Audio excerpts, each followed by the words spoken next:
Just a few days ago, I had discussed what was surrounding Ion Fury, where the developers were facing some heat from users on Reset Era because they said things along the lines of SJWs are nuts. That pissed some of them off, and then those users continued to point out imagery in-game, such as a soap being called O-gay, which was an obvious play on Olay.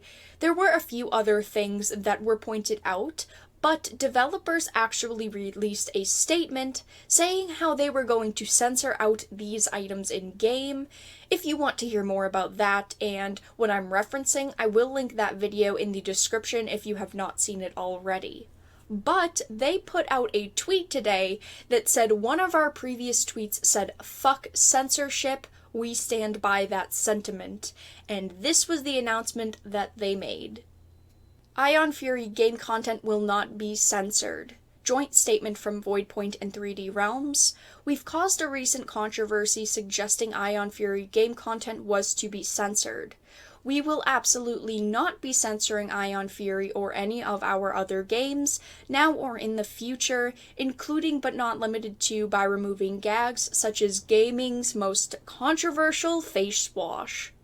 We do not support censorship of creative works of any kind and regret our initial decision to alter a sprite in the game instead of trusting our instincts. 3D Realms and Voidpoint stand together on this matter. Last but not least, please respect our need to keep our community forums clean from hateful messages, spam, or off-topic threads. We recognize our mistake and have received your message loud and clear.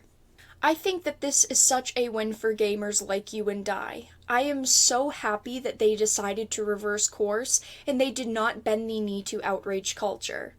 Now, we do not know the status on the mandatory sensitivity training that they mentioned in one of their last posts, but I do hope that they start educating everyone at their company about the First Amendment and the dangers of kneeling to people like the ones on Reset Era and outrage culture, where the belief is that edgy jokes are bad. They need to realize those people are not your core audience, they are not the people who will purchase your game, and if they are pointing out a problem that they want changed, they most likely will not purchase your game after you have made the changes to it.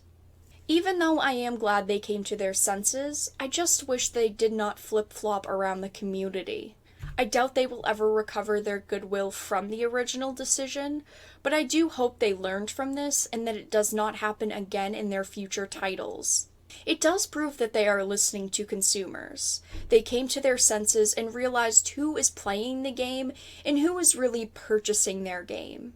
They made a point to fix their mistake, and I definitely think that if you had passed on this game the first time around because of the controversy, that you should give it another glance and consider purchasing it, which it is available through GOG and Steam.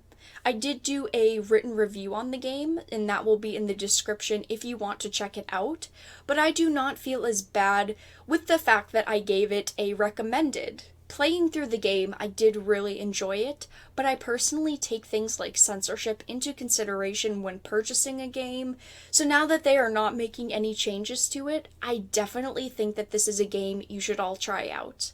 But that is all that I wanted to discuss today. Make sure to share this video and give it a like if you enjoyed, and if you did not, make sure to give it a dislike. I appreciate your support either way, but I will talk to you all again in the next video really soon.